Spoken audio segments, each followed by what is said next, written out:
Bonjour à tous, cela fait un petit moment qu'on en entend parler, il s'agit de la TZ-T3. Aujourd'hui nous sommes en compagnie de Franck Gachina pour nous la présenter. Bonjour Franck. Bonjour Guillaume, bonjour à tous. Oui, effectivement, je suis Franck Gachina de la société Furuno France et donc je suis responsable de la partie yachting en France. Aujourd'hui, je vais vous présenter cette nouveauté de la Navnet TZ-T3. Elle se présente déjà sous trois formes. La première, c'est une taille d'écran de 12 pouces avec un écran et tactile et un clavier, donc c'est ce qu'on appelle un hybride. Et puis, à une autre taille d'écran, un 16 pouces qui est complètement tactile et une 19 pouces, un modèle encore plus grand. La particularité de cette nouveauté TZ-T3, c'est qu'elles ont un sondeur Chirp 1 kW intégré. Et ce sondeur Chirp 1 kW intégré a également la fréquence médium que nous n'avions pas dans la version DFF1 UHD. On avait soit la haute fréquence ou la basse fréquence. Eh bien, dans cette TZ-T3, on va avoir donc la partie médium où on va pouvoir connecter une sonde directement sur cette TZ-T3 sans boîtier supplémentaire et avoir la fonctionnalité Chirp 1 kW. Et pour aller encore plus loin, pour aller dans les profondeurs comme vers la Corse ou la Méditerranée, et si on veut avoir plus de puissance Chirp, on aura la possibilité également de mettre un module sondeur Chirp 3 kW. Voilà, cette TZ-T3, elle a également une nouvelle dalle. Alors cette dalle, c'est une dalle IPS, qui va avoir une visibilité d'un angle jusqu'à 85 degrés. Ok, bien noté, trois nouveaux modèles, trois nouvelles tailles. Qu'en est-il du soft? Alors oui, cette version qui sort en TZ-T3, c'est la version 1.05, dans la première sortie de la TZ-T3. Et une des nouveautés également, c'est que Furuno et la grande famille Time Zero, on va être complètement compatibles et on va pouvoir partager des points, des routes, des zones aussi bien avec la TZ-T2, la TZ-T3, avec le Time Zero et avec l'application Tizzy iBoat. Ok, c'est parfait, ça commence très bien. Est-ce que tu peux nous expliquer un petit peu les évolutions qu'il y a eu sur cette TZ-T3? OK. Une fonctionnalité où beaucoup d'utilisateurs nous avaient demandé, c'était de pouvoir bloquer la TZT. Alors maintenant, il y aura effectivement un mot de passe. Donc, je vais vous faire voir comment on active ce mot de passe. Il suffit d'aller dans Home, puis Paramètres. On va aller dans Général. Et là, vous avez ici verrouillage par mot de passe. Il suffit de dire oui. Il y a un petit avertissement en disant que, attention, on ne pas oublier le mot de passe. Là, on va créer son mot de passe. Donc, moi, je vais mettre 4 fois 0. Il va me demander de confirmer ce mot de passe. Et à chaque fois que je vais allumer la TZT, eh bien, il faudra ce mot de passe, sinon, elle sera inutilisable. Donc, ce qui permet d'avoir une sécurité quand même au niveau de l'appareil. Oui, effectivement, ça c'était un point que nous, utilisateurs, voulions absolument pour le vol, pour sécuriser notre appareil. J'imagine qu'il y a plein de nouvelles autres options. Je te laisse continuer. Oui, bien sûr. Alors, ça, c'était la petite chose attendue. Et puis, il y en a d'autres dans l'utilisation de tous les jours. Par exemple, sur la cartographie. Alors là, j'ai pas forcément de cartographie, j'ai juste un fond. Auparavant, quand on faisait une route, on allait chercher la data box ici, et puis on allait donc appuyer sur l'écran et simplement faire go-to. Et bien là, ce qu'on va voir, c'est que là, s'il est connecté avec un pilote automatique, déjà automatiquement, il me demande le mode du pilote automatique. Donc là, je vais dire que je vais y aller en économie. Et je vois la bande ici en haut qui s'affiche en me disant toutes les informations de la route et je pourrais également la stopper directement, non pas en appuyant comme auparavant sur la route. Là, j'ai toutes mes informations qui sont, je le refais ici, dans le haut de l'écran. et qui me donne donc la distance, le bearing pour arriver, le time to go, hein, le temps d'arriver. Donc tout ça juste sur le bandeau et c'est en automatique. Et quand on a un pilote, je parlais du pilote automatique qui était connecté dessus, bah, c'est pareil, ça va être assez intéressant parce qu'ici il y a une petite flèche et si j'appuie, eh bien on va s'apercevoir que je vais avoir des modes supplémentaires qui n'existaient pas, c'est-à-dire que j'ai accès directement à mon pilote, je peux faire un virage à 90, je peux faire demi-tour directement, je peux activer mon mode Sabiki si j'ai un mode Sabiki. Donc, des fonctionnalités donc, nettement plus sympathiques qu'auparavant et plus faciles d'utilisation. Et autre chose aussi qui est intéressant dans ces nouveautés de TZT3, eh bien, c'est qu'on va pouvoir créer, aujourd'hui, on sait créer des points, on sait créer des routes, mais on ne savait pas créer des zones. Et là, on va pouvoir donc créer des zones. Alors, pour créer une zone, ça va être très, très simple sur la partie cartographie. Eh bien, j'appuie ici et puis vous voyez que je vais pouvoir faire nouvelle zone. Je vais pouvoir activer cette zone. Il suffit, par exemple, comme ceci, d'entourer la zone, de faire en haut à droite fin de zone et ma zone est créée. Et alors, une fois que ma zone est créée, eh bien, je vais appuyer dessus et je vais pouvoir mettre une alarme. C'est-à-dire que si mon bateau rentre dans cette zone-là, eh bien, l'appareil va m'avertir. Alors, il y a plusieurs utilités à cette fonctionnalité-là. Ça peut être une zone dangereuse que je veux éviter. Ça peut être une zone de pêche interdite. Ça peut être un parc à huit. Ça peut être un danger que j'ai signalé.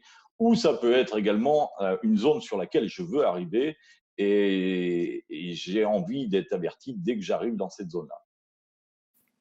Alors oui, effectivement, cette alarme est intéressante parce que sur des zones des fois classées réserve où on peut naviguer dessus mais pas pêcher, parfois il n'est pas évident de se rappeler des limites et de pouvoir enregistrer préalablement cette délimitation des zones, c'est effectivement un point intéressant. Franck, j'ai entendu parler d'une nouvelle application. Est-ce que tu peux nous en dire un peu plus? Alors, oui, je vais vous en parler, même si elle n'est pas encore sortie, elle ne va pas tarder.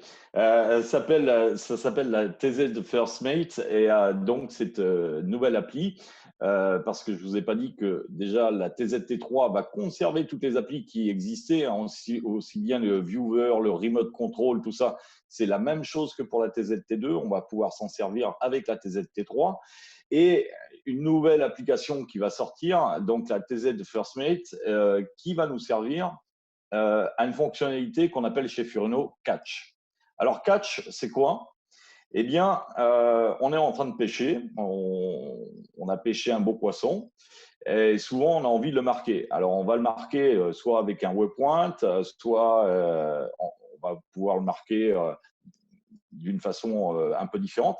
Et ici, vous avez en haut à gauche, pardon, vous avez ici un petit outil maintenant. Si j'appuie dessus, donc il va me proposer première possibilité de marquer un waypoint, mais également vous voyez des poissons en dessous et où il y a marqué donc nouveau.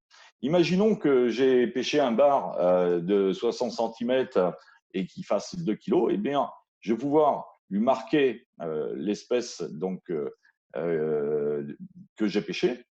Et puis, je vais lui marquer, donc, alors même si, allez, je vais dire que là, c'est un thon.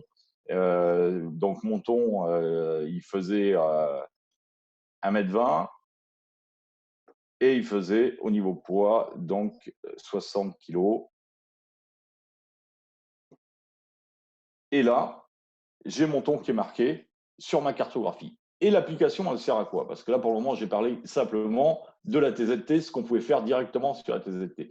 Eh bien, vous pouvez faire la même chose avec l'application, mais en plus de ça, c'est qu'on va pouvoir prendre la photo du poisson et avoir la visu directement du poisson, l'endroit qui sera marqué. Et tout ça, ça va être relié dans ce que je vous parlais tout à l'heure de l'écosystème avec la famille Time Zero, TZT2, TZT3, le TZ First Mate va être également en communication avec ces appareils-là.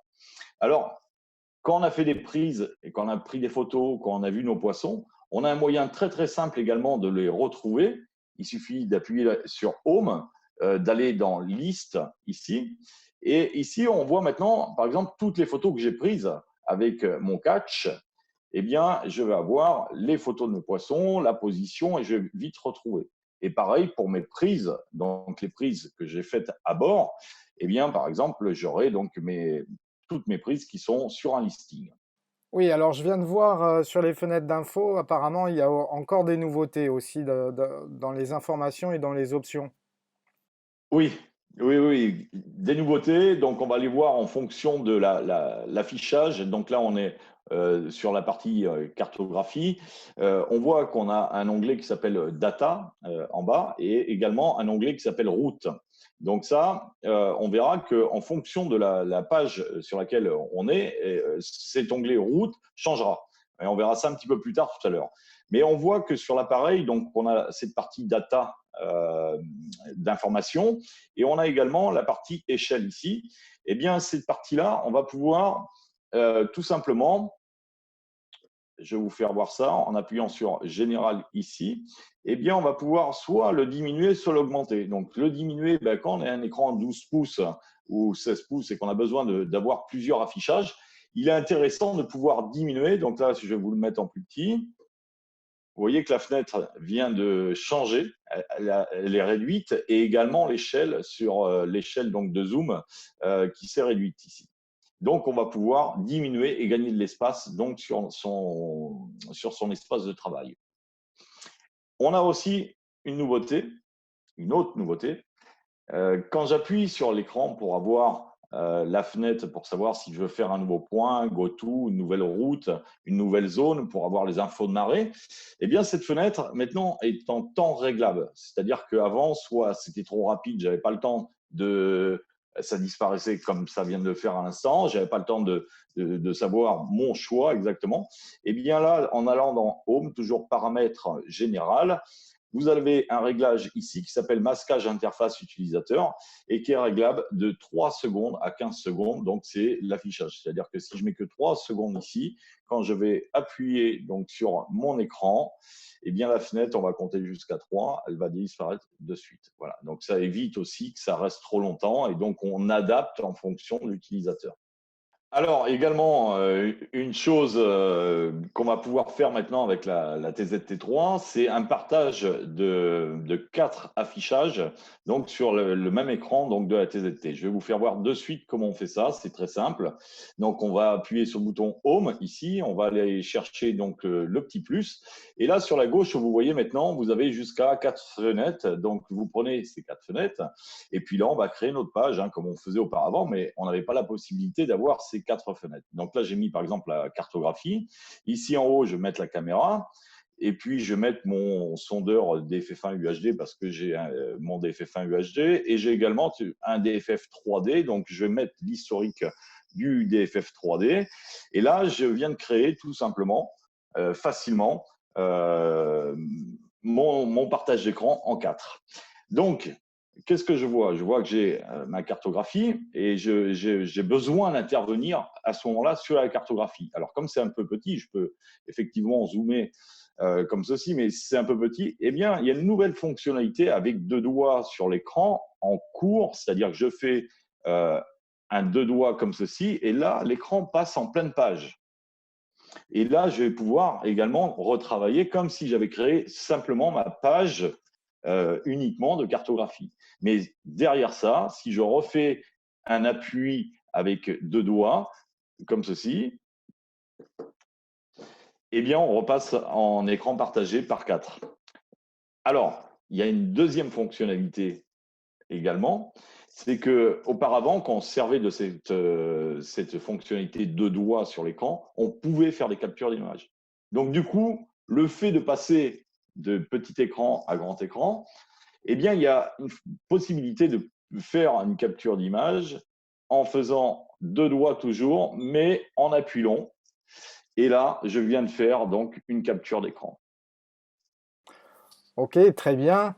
Dis-moi, la fenêtre en haut à droite, ça me rappelle quelque chose.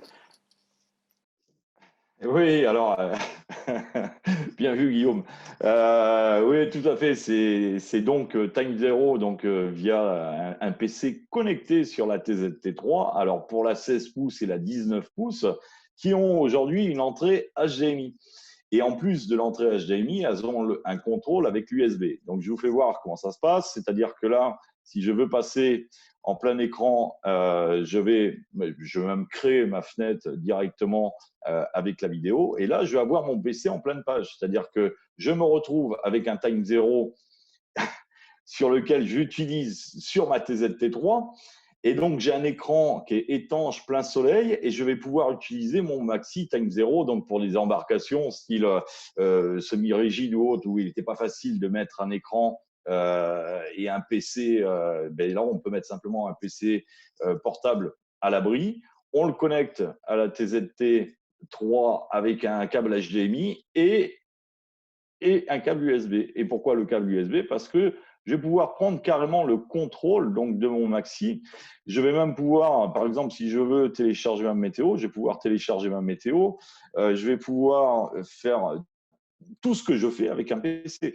Et en plus de ça, donc on peut se servir de Time Zero, donc ça c'est carrément génial. Mais je vais également retrouver toutes les fonctionnalités que j'ai sur mon PC. Si je peux lire mes mails, je peux tout faire directement sur ma TZT sans toucher à mon ordinateur. Ok, donc pour continuer, eh bien, on va continuer dans les nouveautés de cette fameuse TZT3.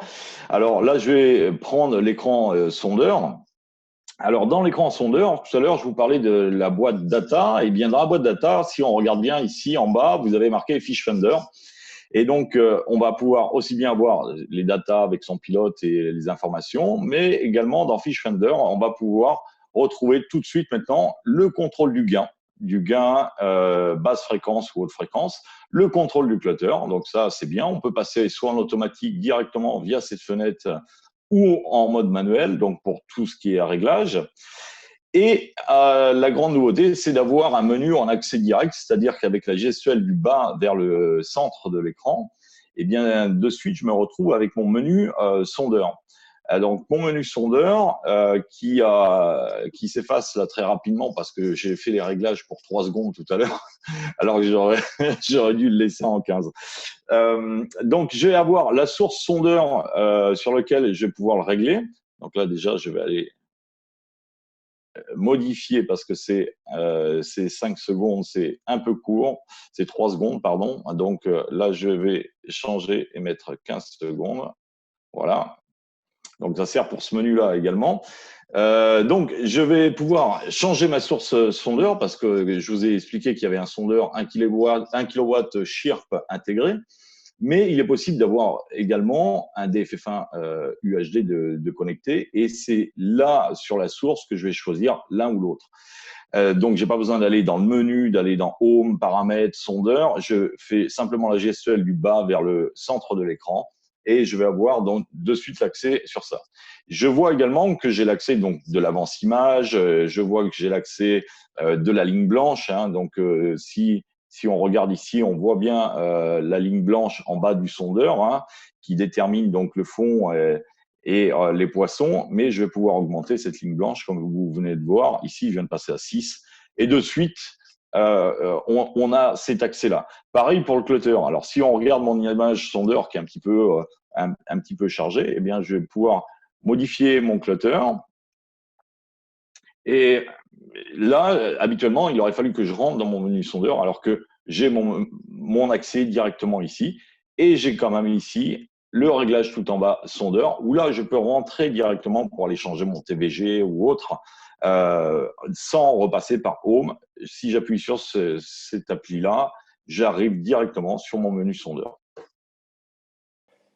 D'accord, alors évidemment, j'ai quelques petites questions. Tout d'abord, est-ce que lorsqu'on change le gain ou le clutter, est-ce que ça a un impact sur l'historique? Oui, oui, oui, tout à fait. Donc, on va refaire le test ici. Donc, ici, sur la droite, je suis donc en haute fréquence. Donc, je vais sélectionner le gain de ma haute fréquence. Et là, sur mon historique, je vais pouvoir voir si j'avais assez de gains ou trop de gains. Donc, je vais pouvoir régler correctement donc mon gain sur mon historique. Une fois que j'ai fini de régler mon gain correctement, eh bien, je reviens à l'instant T. Ouais, ce qui nous permet de revoir dans l'historique si on n'est pas passé à côté d'un écho noyé dans une matte, dans une boule de poisson ou alors collé sur le fond. Je voyais dans tes options et dans tes sources, je voyais pas le multibeam. Tu me confirmes qu'on a toujours accès au multibeam, donc le DFF3.